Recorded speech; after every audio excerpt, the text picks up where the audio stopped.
Aujourd'hui, on voit poindre le bout, en tout cas le début de la première phase de déconfinement. Et le sentiment que je vis actuellement, c'est l'expectative. L'expectative de demain, l'expectative du monde à venir et de comment on va se retrouver les uns les autres dans un quotidien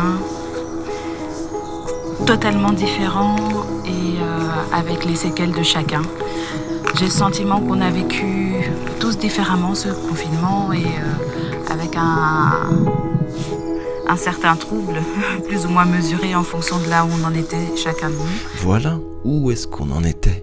Est-ce qu'on se souvient de l'endroit de nous-mêmes que nous avons quitté ou laissé à part ou abandonné au moment où tout ça a commencé ? Cette chose inédite et confuse et indécise parfois au cœur de laquelle nous avons chacun cherché à faire ce que nous pouvions faire de bien, faute de mieux s'organiser, anticiper, prévoir, faute de ne pas réussir à ne pas s'inquiéter.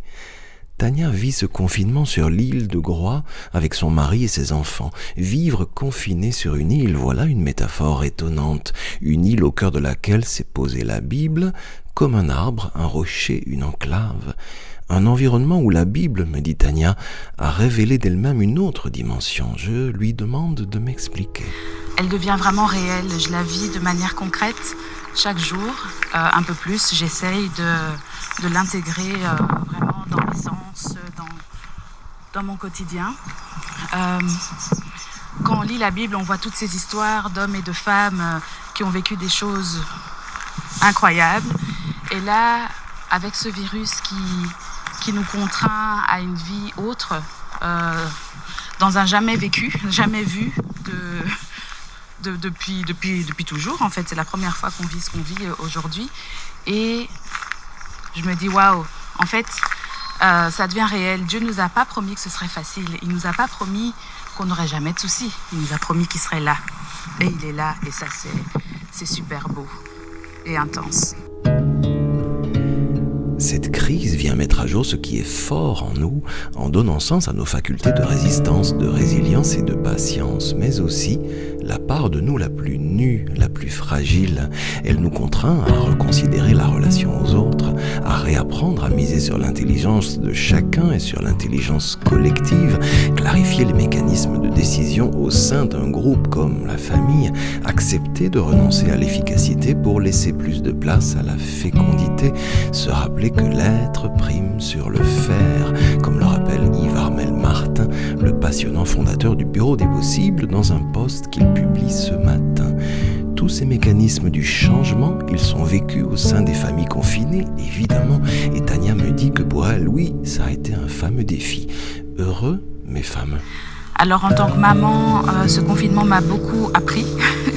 Alors on est heureux d'avoir nos 3 enfants, mais c'est vrai que le rythme de les avoir en mode H24 était très soutenu, dans le sens où se retrouver sans pause dans la journée, c'était un challenge. Alors un beau challenge qu'on a réussi à relever avec mon mari, mais c'est vrai que le soir quand ils sont au lit, on se retrouve dans le salon posé, et on a juste besoin d'avoir chacun un temps seul pour juste respirer, se détendre, et puis après ce moment, on peut recharger nos batteries avant d'aller nous-mêmes nous coucher. Et puis découvrir nos enfants différemment aussi, dans un autre rythme. Et en fait, on est super heureux parce que ça se passe bien. Mais c'est vrai que c'était une découverte de se dire, oh là là, c'est vrai qu'on n'a plus l'habitude, maintenant que les enfants sont grands, de les avoir tous les jours, tout le temps.